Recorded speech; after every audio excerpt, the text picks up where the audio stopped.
proteínas. Então, a gente discutiu a bromação, sistema desse tipo aqui, com bromo 2, para dar um produto onde mostrou que a reação acontece com retenção de estereoquímica aqui. E mostramos que esse negócio aqui vai funcionar aqui através da interação homo, da dupla ligação, com o LUMO do bromo. Então eu vou ter aqui a ligação bromo-bromo. A ligação aqui, inicialmente, nós vamos ter esse tipo de interação. Lembrando que essa aqui, ligação sigma estrela do bromo-bromo, vai reagir com o HOMO desse sistema aqui. Esse primeiro passo da reação aqui. Okay? Então eu tenho o HOMO interagindo com o LUMO. Ácido, que seria esse aqui, orbital vazio, interagindo com o orbital cheio, para formar aqui um complexo desse tipo aqui. Aí esse aqui acontece com a retenção de estereoquímica e depois o brometo entra, ataca nessa posição, por ataca nessa posição aqui. Se ele atacou aqui lá atrás, ele vai gerar isso. Se ele ataca na frente, vai ser invertido a posição dos sistemas aqui. Okay? E isso aqui todo acontece aqui sem a possibilidade de ter rotação ao redor da ligação. Não há rotação ao redor dessa ligação aqui. Ok? Agora, como é que nós formamos essa ligação, esse sistema aqui? Esse sistema aqui, formado aqui, o íon desse sistema aqui, que nós normalmente escrevemos desse jeito, é formado através da interação de dois orbitais, o HOMO e o LUMO aqui, e o LUMO do bromo. Bromo aqui forma esse aqui como LUMO. Okay? Então, o LUMO do bromo interage com o HOMO desse sistema aqui. Nós estamos falando agora da estrutura desse tipo aqui. Além disso, no mesmo tempo, nós temos também uma interação aqui do LUMO da dupla ligação com o HOMO aqui do bromo.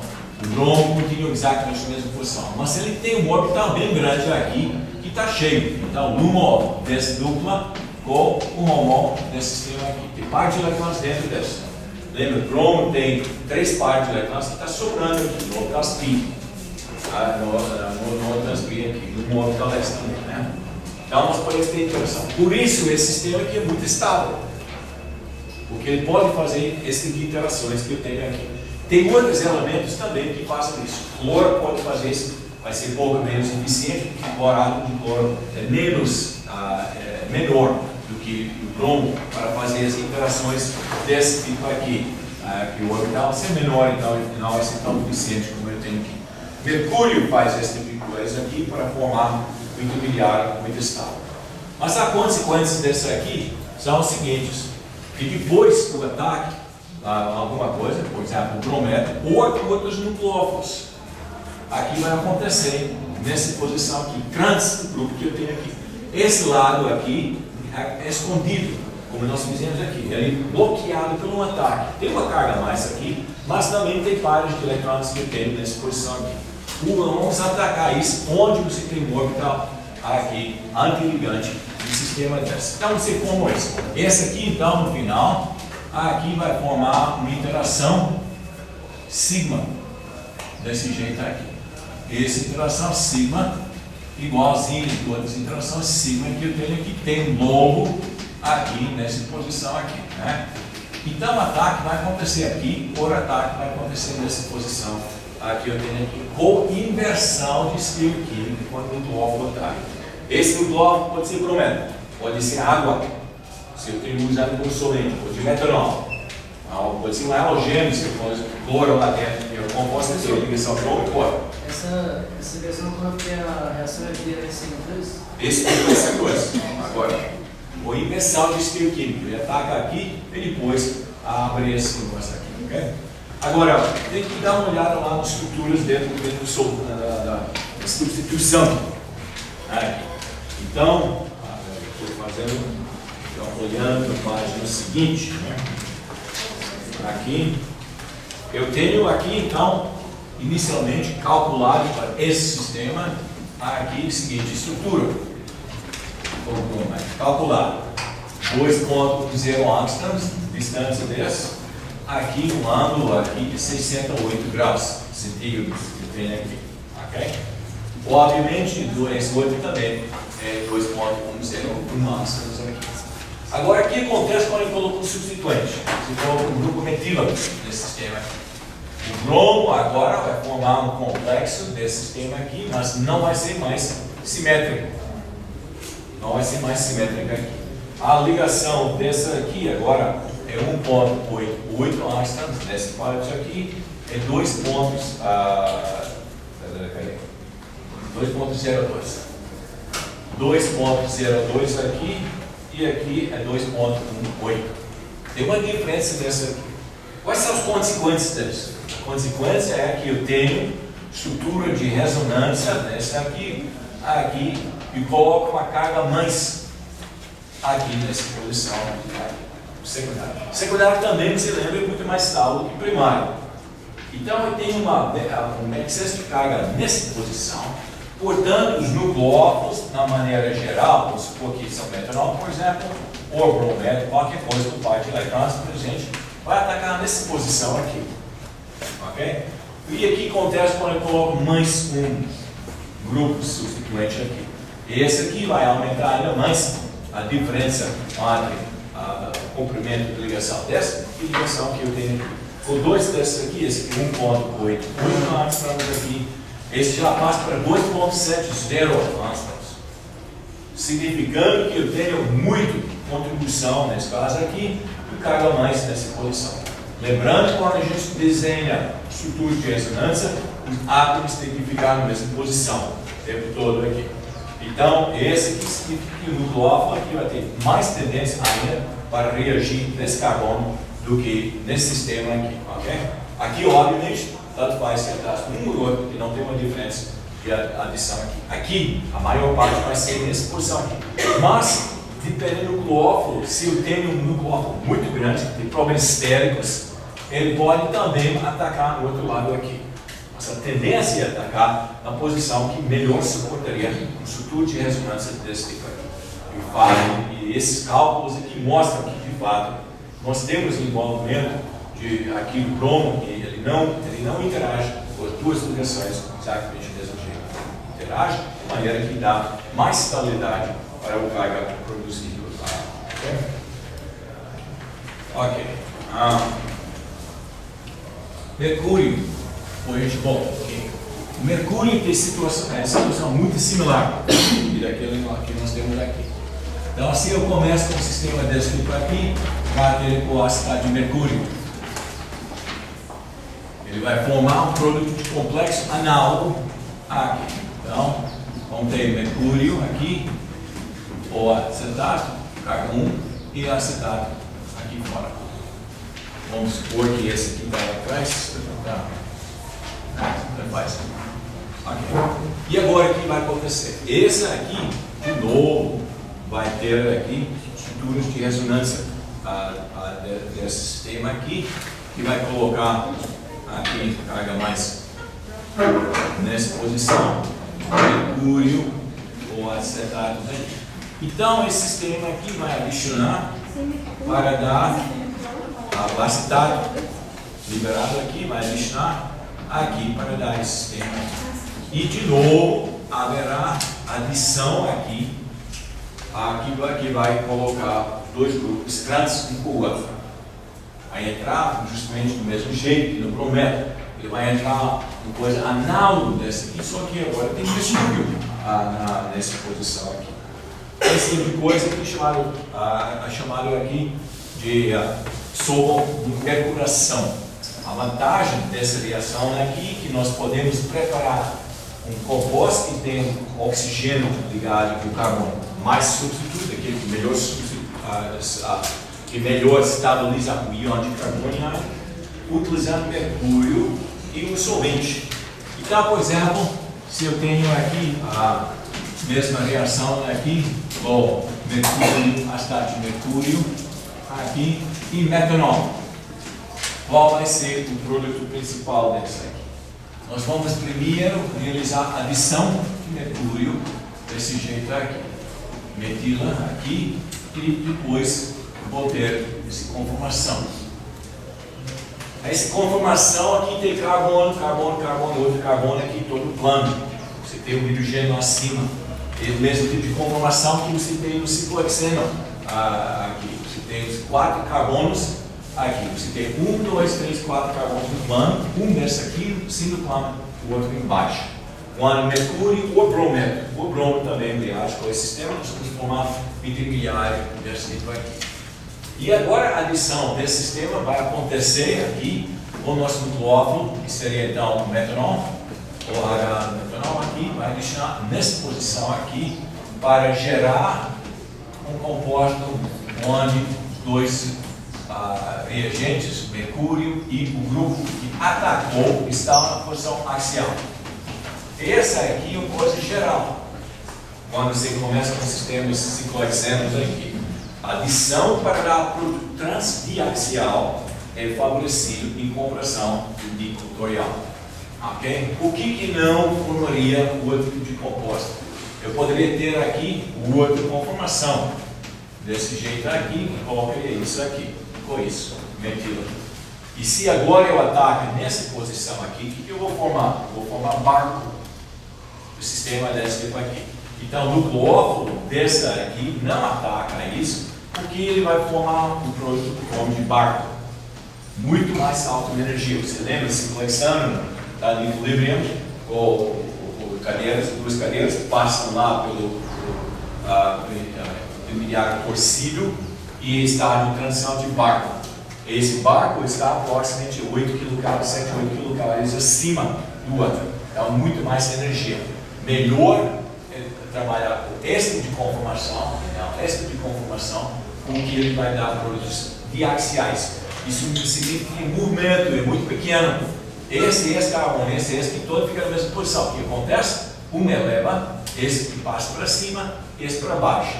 Quando o ataque acontece aqui nessa posição, você tem movimento de muitos átomos aqui. Está mais trabalho, então vai ser mais difícil para fazer isso. Então, a carga mais vai formar isso.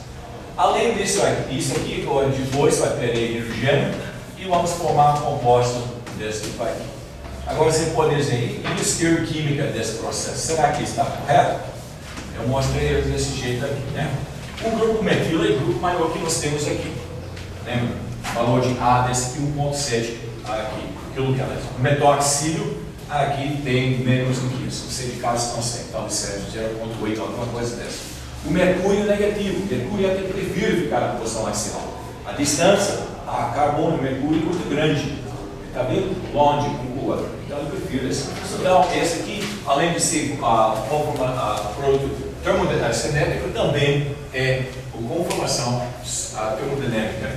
Okay? Porque ele coloca o grupo maior aqui na posição vetorial. O que foi tratado de retirar aquele hidrogênio lá do oxigênio que está... O que retira é esse? Alguma base. Pode ser a mesma base aqui do início? O que mais que tem? Quando ele prepara isso aqui, o que sobrou? Ele é acetato. Ok? Então tem base. Não é forte, mas esse é um ácido bastante forte. Agora, então, acetato que vai entrar isso, você vai acabar preparando então ácido acético aqui como subproduto nessa reação aqui. Acetato também pode competir com isso, mas se eu estou usando metanol como solvente, a concentração do metanol é muito maior do que acetato. E mais, onde que fica acetato? Acetato deve ficar nesse parte aqui, perto do carga-mães. Enquanto o solvente vai ficar nesse parte, pode ficar nesse parte aqui. Ok? Não pode ter ataque nessa direção. O ataque tem que acontecer colinear da ligação que eu tenho aqui. Essa ligação sigma que eu tenho aqui. Não vai acontecer nessa direção aqui. Ok? Acontece aqui. Então aqui é que você tem o solvente. Então, é mais provável que de fato dá bons rendimentos no sistema desse tipo aqui. Mais adiante a gente vai ver que esse tipo de composto pode ser utilizado, nós podemos ficar livre do grupo de mercúrio de várias maneiras. Podemos reduzir isso aqui, então substituir ele com hidrogênio, por exemplo, ou, depende de como eu faço, se eu faço isso na coisa do oxigênio, posso colocar um oxigênio lá dentro também, ok? Ok. Esse tipo de coisa aqui que nós estamos falando aqui, em geral, não somente para anéis de 3 formados com íon de bromônia, ou aqui do mercúrio, mas também por outros sistemas, tais como os hipóxidos. Então, se eu tenho esse hipóxido aqui, bom, a gente vai ver como preparar a composta desse tipo aqui, eu posso ter um ataque dele nesse carbono ou nesse, dependendo das condições da reação. Se eu utilizar aqui etoxídeo de sódio, aqui eu vou ter um composto que é bastante polarizado. Sódio é um ácido de luz, mas a ligação sódio-etoxídeo é muito iônica. Então eu vou ter par de elétrons livres do oxigênio para realizar ataque desse sistema aqui, ok? Nesse sistema aqui, nós vamos ter aqui protonação, a reação do ácido sólido com oxigênio para formar um complexo desse tipo aqui. Agora, eu tenho etoxídeo, que bom nucleófilo, bom grupo atacante desse sistema aqui. Então, ele vai preferir atacar aqui, nessa posição, e não nessa. Essa posição aqui não coloca muito carga mais nessa aqui. Esse aqui facilita a quebra da ligação carbono-oxigênio, mas não é tão eficiente como o mercúrio para colocar o delta mais nessa posição, ou mercúrio para colocar lá. Esse aqui mais, vamos dizer, ele mais covalente, a ligação mais covalente. Então ele vai reagir aqui com a orbital antiligante que eu tenho aqui, etoxídeo. Ele vai atacar aqui e não aqui, o que tem impedimento estéreo nessa posição aqui. Para atacar nessa posição aqui, eu teria que interagir com esse sistema aqui, mas os grupos metilos vai bloquear o ataque nessa posição. Então o etoxídeo aqui vai atacar e vai dar como produto aqui esse composto aqui, com negativo aqui, e depois vai ser protonado aqui, ok? Agora, se eu mudo as condições da reação, eu vou H+ e álcool etílico. H+. Que H+? Pode ser ácido sulfúrico, pode ser ácido clorídrico, alguma coisa dessa. O que vai acontecer? A reação vai se iniciar do mesmo jeito. Eu vou ter um par de eletrões aqui, que vai reagir com esse sistema, e vai formar intermediário desse tipo aqui. Agora, esse sistema aqui é muito mais eficiente. A ligação hidrogênio com esse oxigênio é muito mais forte do que o oxigênio de sódio. Sódio é muito grande. Então a interação não é muito grande nesse sistema aqui. O hidrogênio de interação é muito grande. Isso deu como consequência, acaba de colocar uma carga mais muito grande nessa posição aqui. Nessa posição, com carga mais. E agora eu tenho também um nucleófilo muito ruim. Porque os pares de elétrons aqui agora estão parte de um sistema neutro. Enquanto no etoxídeo aqui, tem par de elétrons aqui na situação desse tipo aqui. Nesse caso aqui, então, eu vou ter participação dessa que pode até chegar no sistema aberto. Nesse sistema aqui, pode chegar até isso aqui, que agora vai reagir com álcool nessa outra posição. Então, esse aqui então vai gerar composto diferente do que anterior. Então você tem duas maneiras de atacar o hipóxido.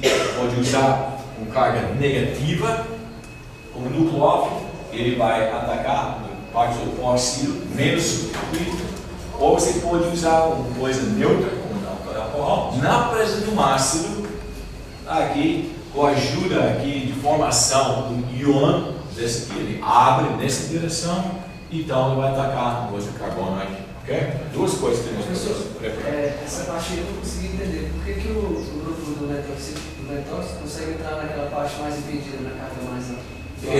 Desse aqui não, porque esse já abriu. Esse aqui está muito aberto aqui. Tem uma carga mais super acentuada aqui. Esse já quebrou. Esse aqui realmente já está andando nessa direção aqui. Okay? Então ele abre e esse aqui depois está. Ele abre na direção final e é mais estável. Terciário é muito mais estável do que primário. Enquanto no outro aqui não está aberto. Nós temos que atacar esse orbital antiligante. Aqui esse orbital antiligante bloqueado. Esse não quebrou essa ligação. Nesse caso aqui, nós estamos realmente quebrando essa ligação, colocando carga mais nessa posição, então a tração vai ser maior dessa, não vai ser.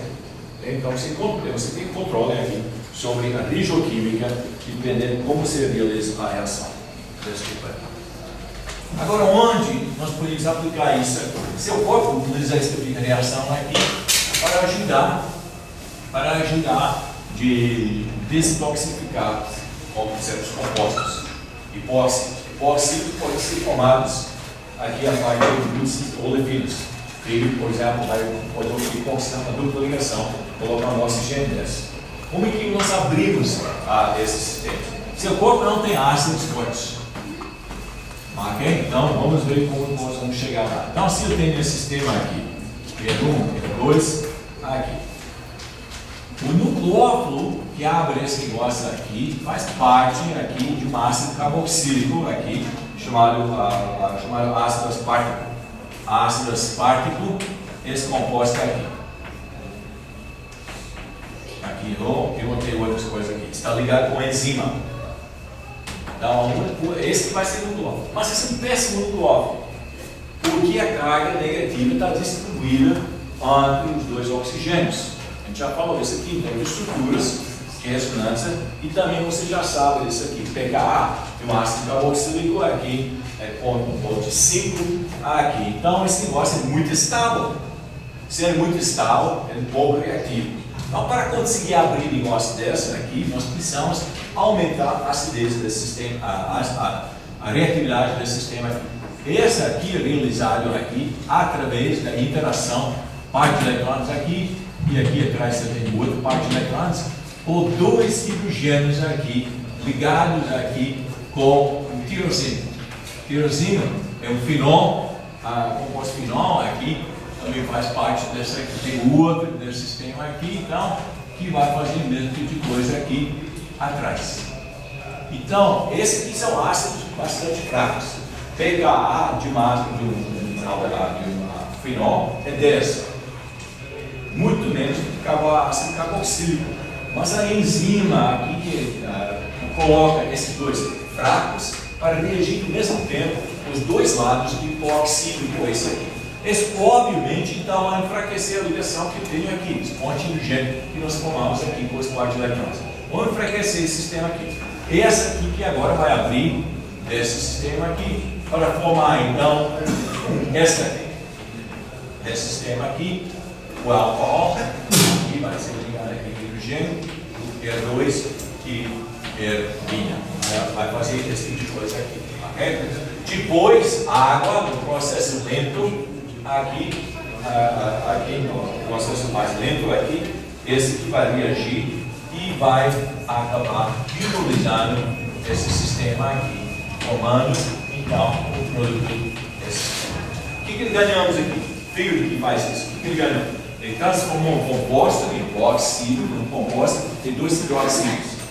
Esse aqui vai aumentar a solubilidade na água, hidrofilicidade, porque agora eu tenho dois hidroxílios e inicialmente eu tenho um hipóxido aqui nesse sistema. Esse não é muito solúvel na água, esse aqui agora, pessoal, é bastante solúvel na água, pode ser eliminado aqui pelo seu corpo, ou pode ser oxidado mais por outras coisas aqui. Agora, como é que nós sabemos que foi um ácido desse tipo aqui que realizou isso? Foi feito um estudo aqui, colocando a oxigênio 18 nessa posição, e apareceu o oxigênio 18 aqui, e quando se realizou, continuou com a oxigênio 18 nessa posição. Então você faz uma substituição isótopo do oxigênio normal, 16, raramente tem 18, mas tem como maneiras como você pode sintetizar composto, tem predominantemente a oxigênio 18, custa caro, mas pode fazer isso, para mostrar o que realmente adicionou nesse sistema, para identificar o fato que foi esse composto aqui, o ácido aspartico aqui, que fez isso, ele sintetizou isso, o 18, e você viu que parece.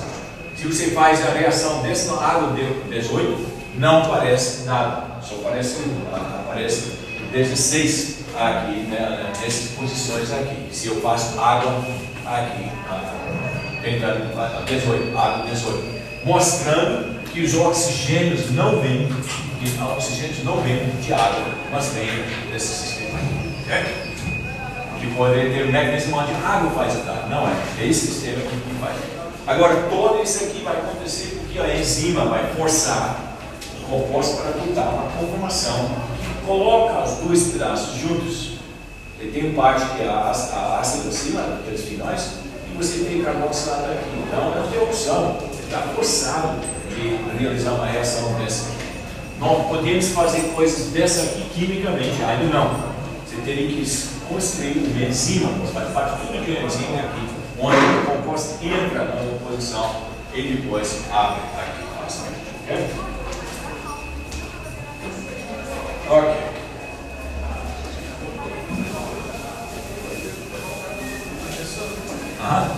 Aquele caninho aí de cima, isso aí, ele veio do final. Isso que eu não lembro. Inicialmente, provavelmente ele vem do final e você vai ter isso aqui. Mas depois há alguma coisa aqui que vai ter que proporcionar esse sistema de novo, porque o enzima é coisa catalisadora, então ele vai voltar. Então ele vai voltar de novo, ok? Então no final você precisa desse sistema do quê? No início, alguma coisa atualizada de genética. Onde você achou isso aqui? Provavelmente tem um composto desse tipo aqui. Presente.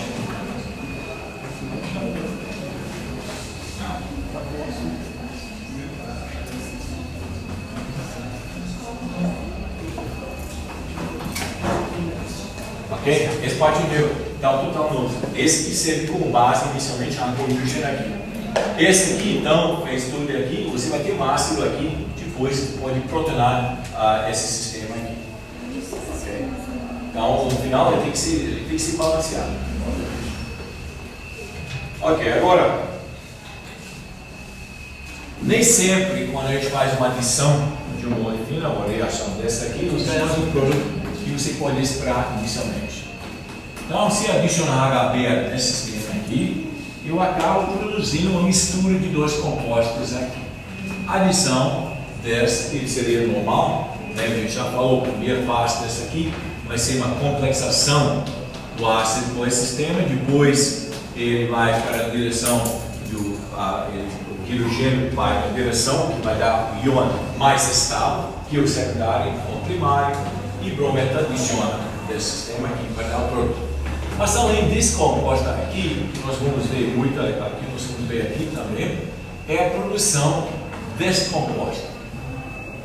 Então, como que a gente ganha um composto desse tipo? Acontece quando você chega nessa posição aqui, se eu não tenho concentração grande no alcoól, se dá tempo para reagir, ele pode fazer uma nova reação chamada rearranjo. Vamos desenhar esse íon de novo. Então, hidrogênio, metila, carga mais nessa posição. Aqui eu tenho o grupo metila, e tenho o grupo metila aqui, que tem o hidrogênio. Esse orbital aqui interage com o orbital que eu tenho aqui do LUMON, do HOMON, desse sistema aqui. Então, esse aqui vai interagir com o HOMON aqui ao lado. A gente já falou sobre esse tipo de coisa, estabilização. Nossa, isso aqui, né? Isso aí tem coligação? Isso aqui? Esse efeito da carga aí tem coligação? Sim, é daqui para uma direção, né? Agora acontece que esse aqui, se eu não tenho um ataque logo, se eu tenho tempo, esse hidrogênio pode agora realizar um rearranjo, passando por um estágio de transição, onde o hidrogênio está temporariamente ligado com duas posições dessa aqui, e depois se juntar, ficar juntando aqui com a posição que dá o íon mais estável. Esse aqui é nosso estágio de transição, passagem desse hidrogênio aqui para cá, e depois então ele vem aqui para formar esse intermediário, que é um terciário mais estável do que antes. Então, essa é uma reação aqui que acontece por frequência na química orgânica. Rearranjo, vai produzir alguma coisa mais estável. Esse aqui depois, então, vai reagir com o brometo e dar o produto. Vai dar uma mistura dos produtos. A proporção desse aqui vai ter que ser nas condições. Aqui, se eu tenho muito brometo presente, aqui, então, é óbvio que a adição vai favorecer esse tipo de produto aqui. Se a concentração do brometo é pequena, então você vai ter mais produto desse tipo aqui. O que importa nesse rancho aqui é que você pode aqui alinhar os orbitais. Somente vai pular hidrogênio, nós vamos ver também outros grupos podem fazer isso, quando os orbitais estão alinhados. Porque ele tem que, o tempo todo, ele tem que fazer uma sobreposição desse jeito aqui. Se isso é impossível, não haverá cuidado. Por exemplo, se os dois são perpendiculares um de outro, é impossível que ele vai pular. Ele tem que arrumar uma conformação que permite alinhamento do orbital HOMO com o orbital LUMO. E a gente já falou isso várias vezes antes. Permite depois então uma transferência daqui para cá. Note que esse também é o mesmo intermediário que você formaria aqui se você começasse aqui com isso reagente com H+. O primeiro passo de adição de hidrogênio desse sistema aqui. Outra maneira de chegar no mesmo tipo de sistema aqui também. Okay? O grupo metila pode fazer isso também. Então, se eu tenho outra reação desse sistema aqui, usando agora ácido clorídrico, dessa aqui, mas o grupo metila. Esse aqui vai adicionar e vai formar um íon de novo. Igual. Só que agora eu tenho o grupo metila nessa posição. E esse aqui vai fazer exatamente a mesma coisa. O carga mais vai migrar aqui através agora de interação do estado de transição e coisa análoga do anterior. Eu tenho carbono e esse orbital sp3 aqui, mais de elétrons interage e vai formar no estado de transição. Eu tenho aqui 3 centros e 2 elétrons aqui dentro desse sistema. Né? Esse aqui vai continuar e você acaba então produzindo composto desse tipo aqui e depois vai reagir com o cloreto e você vai formar bastante material desse tipo aqui.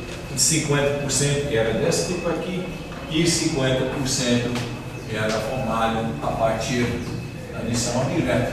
Então, praticamente 1 para 1 desses compostos aqui.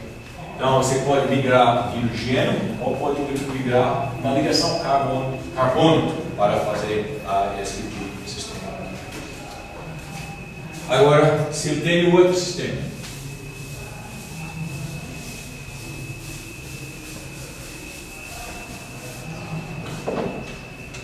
ele tem outro sistema aqui, anel de 4, dupla ligação. E esse aqui é muito propenso aqui para realizar rearranjos. Porque o composto que forma inicialmente faz parte do sistema que tem muita tensão anular. Esse aqui vai acontecer também se tem anel de 3 nesse sistema aqui. Okay? Eu tenho muita tensão anular.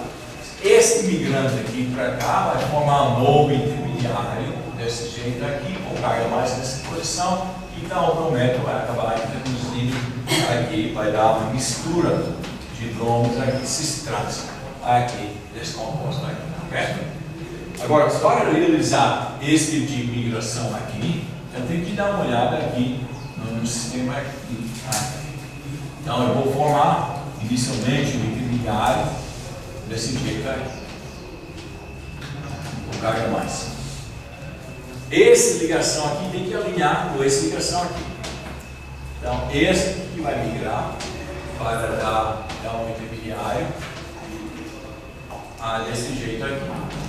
Hidrogênio, metila, hidrogênio com carga mais nessa posição. E esse aqui, então, depois vai pegar um brometo de hidrogênio. Esse aqui vai acontecer ainda no sistema desse tipo aqui. Se eu começo aqui com esse composto, o produto que eu vou ganhar aqui agora vai ser isso aqui. E você vai dizer, mas eu não formei aqui no sistema terciário inicialmente? É verdade. Mas aqui eu vou aliviar umas 20 quilocalorias. Você lembra de vista a diferença aqui?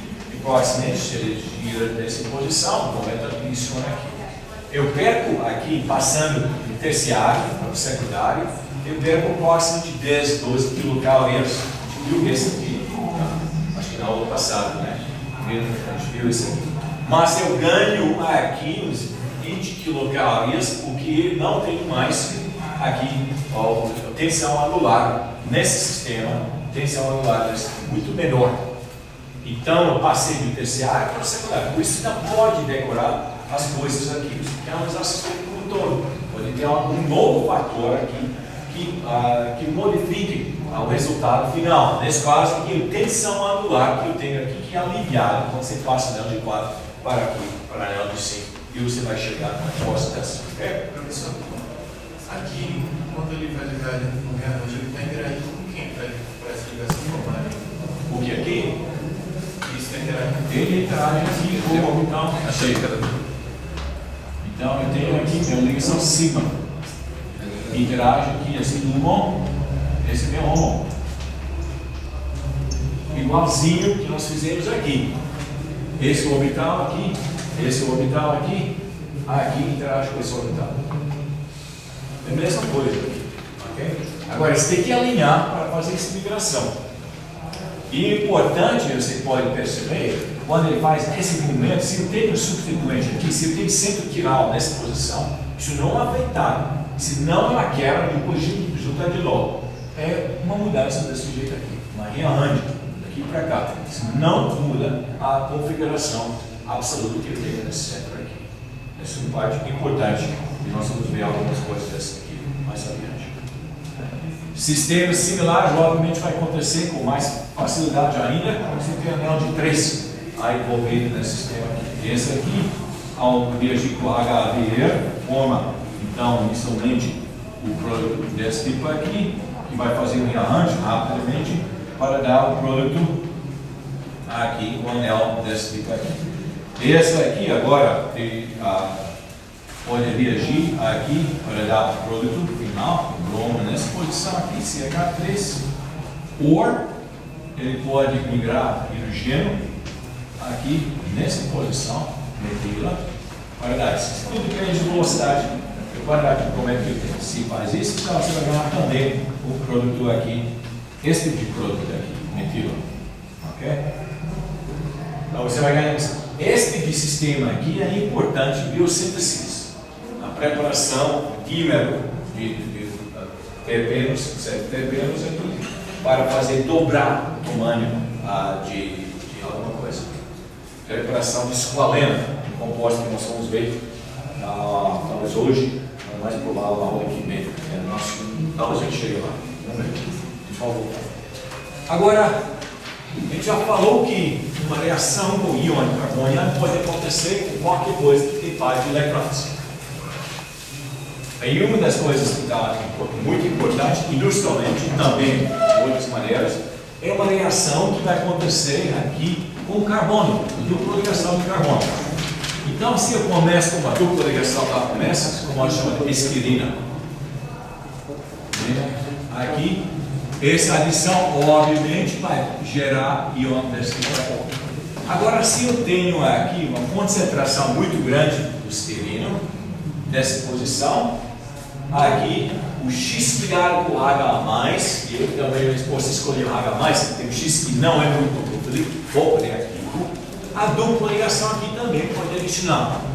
E com esse aqui, então, eu vou formar um novo intermediário desse tipo aqui, que vai reagir mais uma vez com o outro sistema desse tipo aqui para formar um intermediário desse jeito, e daqui por diante, carga mais. No final, então, você vai formar um polímero,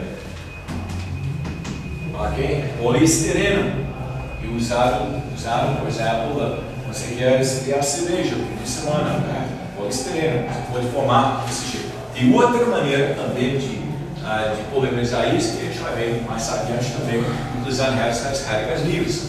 Mas o H+ pode fazer isso. Mas isso aqui só vai acontecer quando você tem sistemas muito concentrados. Então, portanto, a concentração dessa aqui, sem solvente ou dissolvente, é muito alta. Então, o íon dessa aqui vai competir com a adição do par de elétrons aqui e não o X que eu tenho ligado aqui nessa posição aqui, ok? Esse tipo de coisa aqui, então, vai levar também a outros polímeros. O outro polímero, orgânica 2, a gente fala muito mais aqui, falamos sobre mecanismo, aqui não vamos falar isso. Você começa com esse composto chamado isopreno. E essa aqui, na presença de compostos, aqui chamado catalisadores de Nagata, aqui tem cloreto de carbono, com alumínio, composto de alumínio, que tem muitas variações desse tipo aqui. Esse era um dos primeiros, Ziegler-Natta, que inventaram esse Ziegler-Natta, inventado durante a Segunda Guerra Mundial, um alemão, outro italiano. Segunda Guerra Mundial, quando os aliados bloquearam o acesso pessoas de Alemanha e Itália para fontes de borracha, precisavam aprender como fazer borracha. Já a borracha nós aprendemos, né? Então aprenderam como fazer isso aqui, esse catalisador, polimerizando esse aqui, utilizando esses compostos aqui. Com esse aqui, então, nós vamos acabar produzindo a borracha. Esse não é igualzinho da borracha natural, porque ele tem ligações aqui que são Z. Então você tem uma diferença. Aqui, se tem o Z, porém, se varia. Borracha cis, e aqui é macio, quando é trans é mais duro. Okay? Então, se borracha sintética. Podemos também polimerizar dupla ligação aqui, utilizando radicais livres. E o iniciador para essa aqui vai ser aquele benzoílo peróxido, que eu já usado várias vezes. Então você pode fazer isso com etileno, por exemplo, para formar polietileno, utilizando como catalisador benzoílo peróxido. Esse aqui vai gerar, então, a frente luz ou calor, aqui, o calor, nós vamos quebrar isso aqui, 2 pedaços, vamos formar um radical desse. Esse radical agora pode adicionar. Ele pode adicionar nesse sistema, formando um novo radical. Esse radical agora pode adicionar o outro sistema desse tipo aqui. Então você acaba polimerizando aqui o sistema. Polietileno. E alguma coisa no final, talvez um molde fino. Só que essa polimerização, nós vamos entrar em mais detalhes, orgânica 2 aqui, das reações, não é tão simples como isso, porque tem outras coisas que podem acontecer. Esse aqui parece que vai dar um sistema linear, totalmente. Mas se o intermediário que eu tenho dessa, aqui pode voltar à cadeia e pegar o hidrogênio dele. E aqui então, você pode fazer ramificações dessa aqui, que limita, de certa maneira, a utilização de compostos desses plásticos. Mas tem outras maneiras que você pode formar um sistema totalmente linear, utilizando catalisadores mais similares desses que eu tenho aqui, para formar, por exemplo, tubos de polietileno de alta densidade, que eu utilizado agora para o sistema de água que nós temos aqui, a irrigação, etc. Tubos pretos que você vai ver formar, mas não vai ser com esse mecanismo. Depois dessa, já está no trabalho mais orgânica, reações. Não podemos polimerizar etileno, composto desse aqui, do mesmo jeito que nós fazemos isso. Por que não? Alguém já tem uma noção? Por que isso aqui não pode ser polimerizado aqui para dar composto que seria então desse jeito aqui? Por que não? Vamos dizer isso.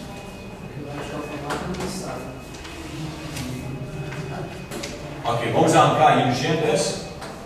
Faz isso. Ok? Adiciona o sistema desse tipo aqui. Aqui então ele vai adicionar inicialmente para dar esse sistema aqui. Mas o problema é que quando ele entra com o contato com o outro desse sistema, agora aqui mesmo, esse é uma das coisas. Esse daria polimerização. Ok? Esse sistema desse tipo aqui daria polimerização. Só que o mais provável é que ele reage com esse sistema e reforma isso e forma um radical desse tipo aqui. Então as cadeias que você forma aqui não são muito boas. Porque hidrogênio desse aqui é muito reativo. ele vai acabar formando isso. Então, as cadeias que você forma, o próprio dele são muito pequenas. Mas, mais uma vez, nós podemos fazer polimerização dessa, utilizando capas 2 similares com essa, e fazendo polipropileno, que é muito utilizado aqui. Nós consideramos mais de 30 milhões de toneladas, 30 milhões de toneladas de ano, mais uma vez, a gente vai voltar a discutir isso mais adiante. Poliisodecrila, aqui, Orlando, CN. Esse aqui pode ser polimerizado, aqui, iniciador adiciona, depois polimeriza, formando compostos desse tipo aqui. Esse aqui são, e o X aqui no final, esse tipo de compostos aqui fazem parte de fibras, Orlando, ok? Orlando, etc. Agora tem parte interessante que tem coisa histórica aqui no Brasil. Esse material foi utilizado aqui durante muitos anos para fazer parte dos assentos dos aviões. E o que vai acontecer se pega fogo? Material desse. Vai queimar e produzir o quê? HCN. Ok? Então, tem que ter cuidado. Você não pode usar esse material. Isso foi descoberto, a minha descoberta não já sabia antes, mas ficou aparente quando um avião de Bari, esse já em 1970 alguma coisa, vocês não lembram nada disso, né? Aqui em 78, eu acho, alguma coisa assim. Philip Müller estava a bordo, também vocês não sabem que ele era ele, né? Acho que Sérgio talvez lembra. Mais velho, né? Aí esse avião estava indo lá, pousando lá no aeroporto de Paris, por ali, eu acho, né? E logo antes de chegar lá, alguém entrou no banheiro e começou a fumar. E jogou um cigarro lá dentro do banheiro. Pegou fogo o avião. O avião pegou fogo aqui, aí se alastrou. A maioria eles conseguiram, o avião conseguiu pousar, mas a maioria das pessoas morreram carbonizados. Bem, provavelmente antes de ser carbonizados, eles morreram já asfixiados com HC produzido por esse sistema. Algumas pessoas sobreviveram, principalmente os dois pilotos que estavam lá, um passageiro, se eu lembro direito, e uma atendente que conseguiu entrar no cabine. E 2 anos depois, o piloto e o copiloto foi retirado eles não estão sofrendo nada, né? Eles continuaram trabalhando para Bari, mas na parte de transporte de carga. E 2 anos depois, o avião deles desapareceu sobre o Pacífico. Ninguém sabe o que aconteceu. Uma tempestade ou alguma coisa dessa. Então, nós temos uma história e por causa disso aqui, tem avisos dos aviões. Hoje, antes não tinha. Porque ninguém imaginava que alguém vai fazer um negócio desse aqui. Alguém fez isso lá, né, nesse avião. Depois apareceram todos os aviões que não podem fumar, não podem jogar cigarros lá nesse lugar. Hoje em dia não pode fumar, que é melhor negócio ainda, né, para a maioria dos lugares. Ok, Teflon. Teflon todos já sabem o que é. Bem, vocês sabem o resultado, né? É a polarização desse sistema aqui. Vai formar um polímero desse. Por que foi descoberto Teflon? Há uns 40 anos atrás também, por ali, um cara do DuPont trabalhando com esse composto. Ele quer trabalhando, fazendo algumas coisas dessa aqui. Isso é um gás. Então ele tem cilindros que ele estava usando. Sabia o peso do cilindro, ele tirou com o peso, botava o cilindro para o peso onde? Um botijão pequeno, né? Então dava para fazer isso. Aí chegou, o dia depois de ter feito um acidente, ele dessa aqui, abriu dessa aqui para fazer mais um experimento, só não saiu nada. Aí ele ficou, pesou de novo, viu que o negócio aqui tinha material lá dentro, ele sabia a tara, sabia a quantidade que deve ter material lá dentro, mandou abrir e descobriu o telefone. Lá dentro, ele tinha polimerizado, porque tinha pouco de oxigênio presente lá, que normalmente não tem, impureza lá, que polimerizou esse negócio. Agora, esse aqui é uma coisa que é importante, ele ganhou bilhões de dólares para DuPont e ele ficou condenado. Agora, se não tivesse aberto, eventualmente alguém teria descoberto provavelmente isso aqui. Mas, se não tivesse prestado atenção, demoraria mais anos e ele certamente não ficaria rico, nem a companhia ganharia tanto dinheiro. E talvez a Brasília aparecesse a mesma coisa do Teflon. Moral da história: quando alguma coisa não dá certo, gente, vai atrás. Vai ver, tem muitas descobertas na ciência que são realizadas dessa maneira. Você faz um experimento que é tal e tal coisa. Você tem hipótese, eu vou fazer isso para fazer tal e tal coisa. A maioria dos nossos experimentos não funcionam. Okay? Porque se funcionasse todo, na verdade, era fazer experimento. Aquele cara que já sabe exatamente o que vai fazer todo, que está gastando tempo na universidade, está gastando inutilmente.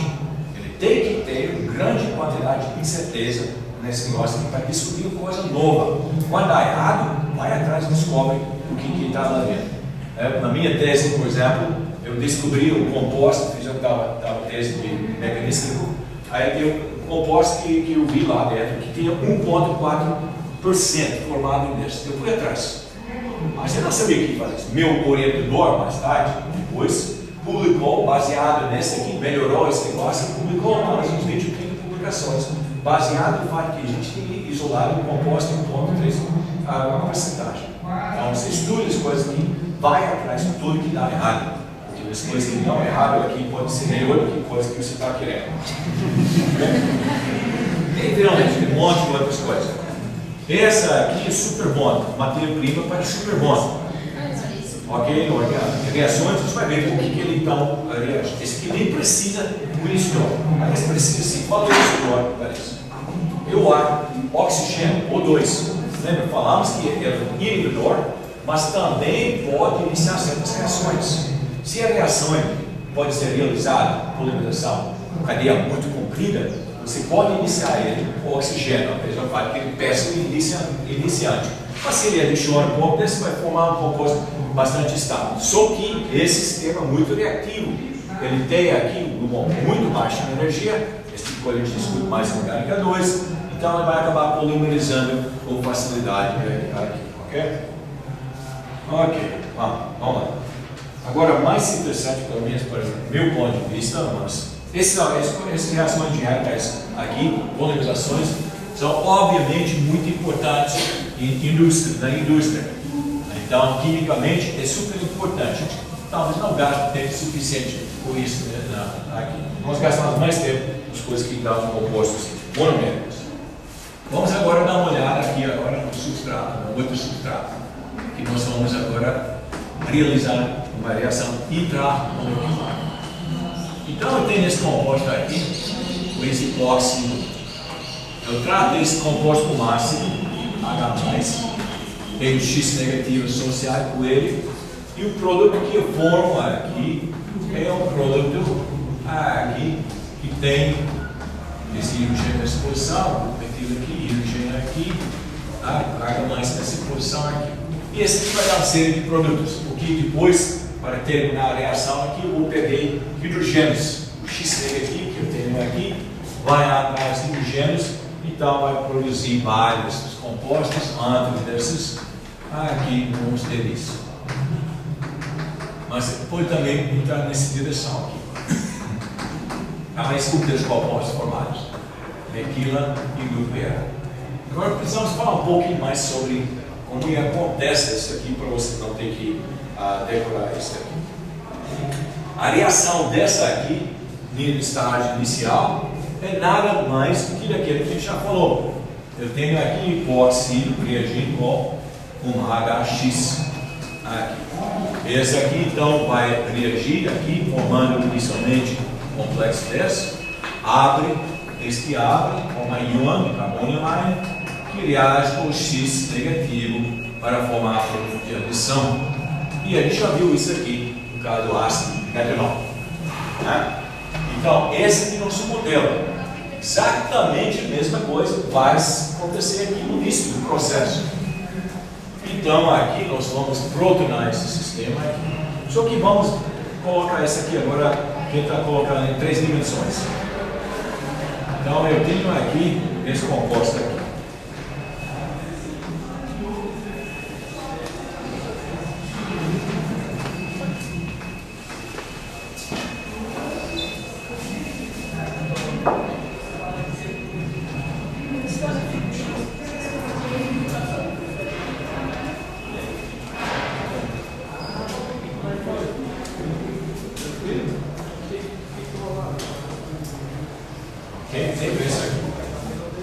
Note que eu já coloquei ele aqui numa conformação que deve lembrar vocês do anel de 6 pontos de cadeira.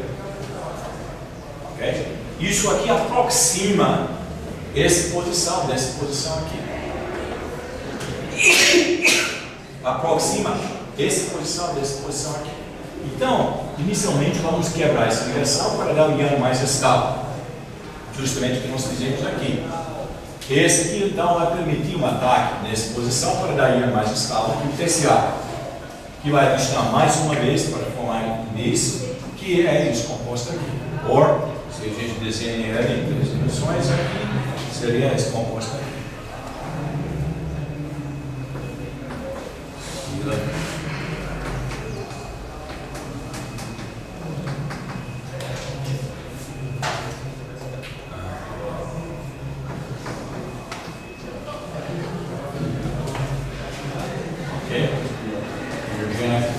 E esse aqui agora pode ter hidrogênios.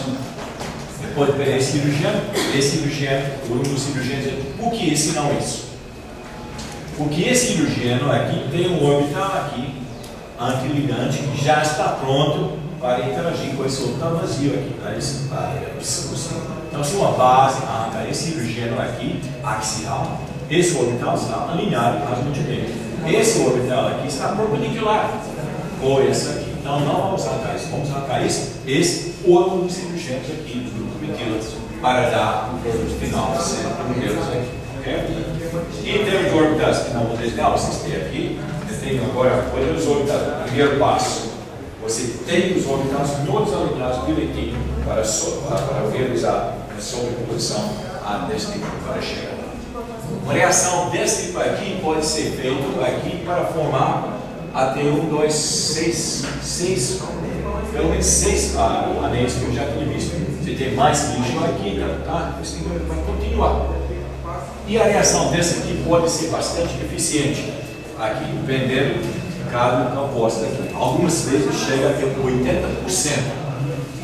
E a vantagem de todo esse aqui, que se eu começo aqui com esse oxídio aqui, numa forma aqui natriumérica pura, combinado de sol, eu posso produzir um produto aqui com estereoquímica absoluta aqui nesses outros centros criados. E a gente vai ver alguma coisa dessa daqui a pouco, de novo, a próxima página. Vamos chegamos aqui do óxido de esqualeno.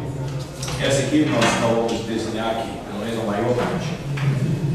Esse aqui é um processo que foi estudado já durante muitos anos. Ganhou um prêmio Nobel lá para o Bloch, lá na Universidade de Harvard. Que ele fez? Ele começou com aquele primeiro composto que eu tenho aqui o esqualeno, aquele primeiro composto de esqualeno, e injetou isso em tubarões. Ele gostava de pesca marinha, então aproveitou isso também. Aqui lá na Flórida, injetou esse composto com alguma marcação de carbono 14. Muitos anos atrás não tinha instrumentos de outra maneira para fazer isso. Então precisava realizar as reações aqui utilizando marcação isotópica que era radioativo. Depois então você tem várias posições que ele colocou carbono 14, colocou ali no fígado do tubarão e posteriormente deixou algum tempo, posteriormente sacrificou o animal e isolou o lanosterol. O lanosterol é aquele composto do CBB aqui. E quebrou esses pedaços para saber onde que apareceu o carbono 14. Porque todo mundo sabia que esse composto é transformado enzimaticamente para o esteroide, só que ninguém sabia como vai acontecer isso. Isso dá uma pista. Então, a partir deles aqui começou a ser desenvolvido aqui uma teoria a respeito de bioceticismo desse sistema aqui. Aí nós sabemos todos os passos dessa reação aqui. Por exemplo, tem um parte lá embaixo que está incluído agora que não está dentro dos seus livros didáticos, porque eles são mais longos, né? Mas coloquei esse aqui, mais uma vez mostrando que é importante que vocês conheçam que química orgânica é uma ciência ainda nova.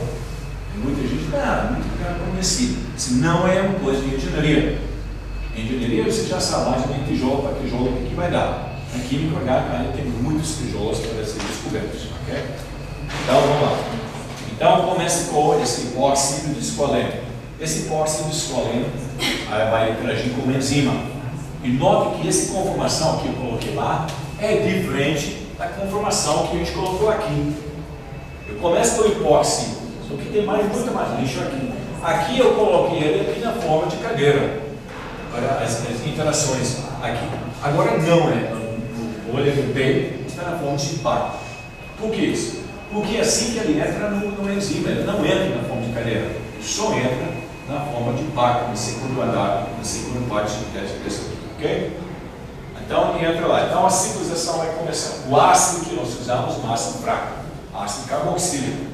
Mas isso aqui, de volta daquele pergunta que ele fez, aqui como você aumenta a acidez do ácido carboxílico? Você faz aqui uma coordenação com isso aqui, com o outro sistema ácido. E quando você faz isso aqui,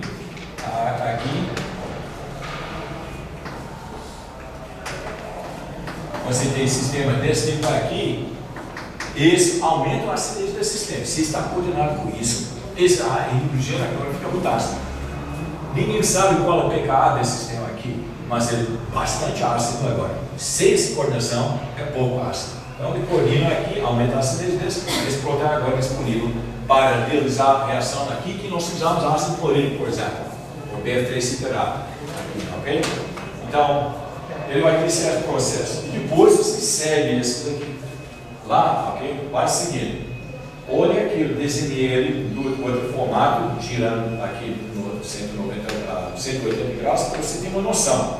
Então, nós vamos mostrar anel A, B, anel de 6, aqui. Um na forma de cadeira, segundo na forma de barco. O terceiro anel, que está formado, é anel de 5. Isso dá um íon mais estável. Esse anel não aparece nos seus livros didáticos. Eles vão direto para o anel de 6. Mas já é comprovado agora que ele passa através do anel de 5, que depois se faz um arranjo. Ok? O anel de 5 é formado aqui porque o íon é terciário. Depois há uma migração para o anel de 6. Essa aqui é uma migração que seria então contra a termodinâmica. Eu tenho esse sistema aqui, nesse sistema, estrutura parcial, né? Estou mostrando isso aqui, para formar então esse íon secundário que nós temos aqui. Né? Esse sistema aqui, formamos isso. O que ele vai fazer isso? Tensão anular um pouquinho, diminuir aqui, mas não é mais importante. Esse carga mais vai ser coordenado com o nitrogênio que vem de outro sistema desse tipo aqui. Então, o nitrogênio aqui. Vai de eletrônicos. Esse aqui vai coordenar com esse íon. Essa coordenação dá aproximadamente 20 kJ de estabilidade. Então, ele passa de terciário com a ajuda desse sistema vai formar um sal. Ok? Que depois vai reagir de novo. Ele vai bloquear uma parte da adição lá embaixo. Esse sistema faz parte de um enzima que coordena com esse sistema. Então, você continua a reagir. Ao continuar reagindo, essa aqui vai formar daquele parte aqui. Esse vamos desenhar. Aqui. E você que vê o livro do Warren, aqui tem um erro no estilo químico do livro do Warren. É a primeira edição, então tem alguns erros que entram. Ok?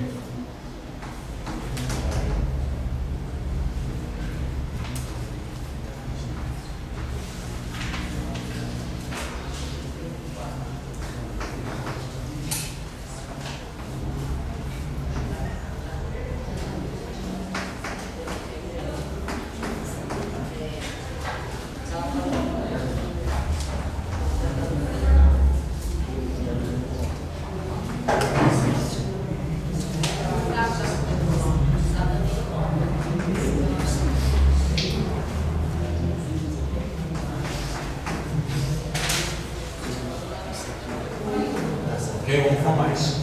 O erro do Warren é que coloca o grupo metila ao contrário. Ele inverteu esse espelho. Esse metila está perto desse. Você pode ver que o estado inicial, lá no oxídio de esqualeno. O grupo metila está no lado onde você tem CH2 e não ao contrário. Isso é uma questão pequena, lá no livro. Agora, o que acontece quando você chega nessa posição aqui? Agora nós vamos iniciar um processo chamado de arranjo de espinha dorsal. Esse hidrogênio daquele alinhado com isso aqui. Esse aqui então migra e determina a estereoquímica nessa posição. Aqui que é importante. Esse então vai formar um íon de carbono aqui. Esse hidrogênio vai migrar aqui para cá. Esse vai formar íon de carbono aqui. Esse negócio vai migrar daqui para cá. Esse grupo metil vai migrar daqui para cá. E aqui nós vamos ter aqui então simplesmente uma base. Nesse caso aqui, do barco de nitrogênio, que faz parte do novo, dos bases mais usados aqui, na química aqui, é esse hidrogênio para formar a dupla ligação. E a anti-espinha dorsal. Todas as ligações são alinhadas. Okay? Então, nós começamos aqui nesse composto com um centro quiral, aqui do oxigênio, nessa posição aqui era aqui, no hipóxido que era aqui, e produzimos aqui no final 1, 2, 3, 4, 5, 6 centros novos quirais. Uma reação bastante eficiente. Acontece que os enzimas fazem isso por 100% de rendimento, mas já temos condições quimicamente de fazer isso até de 80 e pouco por cento também, usando coisas mais simples do que isso aqui. Maneira mais simples de fazer isso aqui, vai lá na padaria e compra fermento de pão. Ok? E você pega esse composto, desse esqualeno, óxido de esqualeno, ou composto similar, e mistura ele. Por exemplo, tenho aqui quantidade de 100 gramas de fermento aqui, para 1 grama de óxido de esqualeno aqui. Agora, começando agora com óxido de esqualeno racêmico. E o fermento aqui vai ter lá dentro, tem enzima, um monte de enzimas lá dentro, não precisamos nem isolar nada. Você só agita esse negócio aqui bastante durante algum tempo, dá uma comidinha lá para o fermento ficar feliz. E ele vai fazer o trabalho. Ele cicliza esse negócio. E dá como rendimento aqui lá no esterol, desse composto, 84%, baseado no 50% anterior, né? Então seria. Quimicamente seria então 43,2%. Ótimo rendimento lá no esterol. Com 100% de hexacina antimérico. Vocês lembram da definição de hexacina antimérico? Somente um forma de ter. E você recupera o outro hipóxido, que reage muito mais lentamente, porque ele não encaixa bem lá no enzima, lá dentro desse aqui. Você recupera ele de 57% aqui, ou 68% de hexacina antimérico. Tem alguns outros produtos que não podem ter informação, mas bastante eficiente. O único problema dessa aqui é que você vai usar quantidade muito grande de água e fermento. Mas com o tempo você pode aprender como isolar a enzima desse sistema ou dos outros sistemas aqui para fazer um trabalho desse. Por exemplo, lá em São Paulo tem pessoas trabalhando não com esse sistema, mas com outro sistema um pouco mais simples para realizar reações desse tipo aqui. O Marcelo faz isso, utilizando, por exemplo, lá na padaria. Você vai no Ceasa, você qualquer supermercado e tem certas plantas, quebra a planta em pedaços e utiliza elas. Cenoura, por exemplo, é bastante utilizada. Corta cenoura em pedaços e utiliza ela para dar as funções químicas. Ok, vamos parar aqui.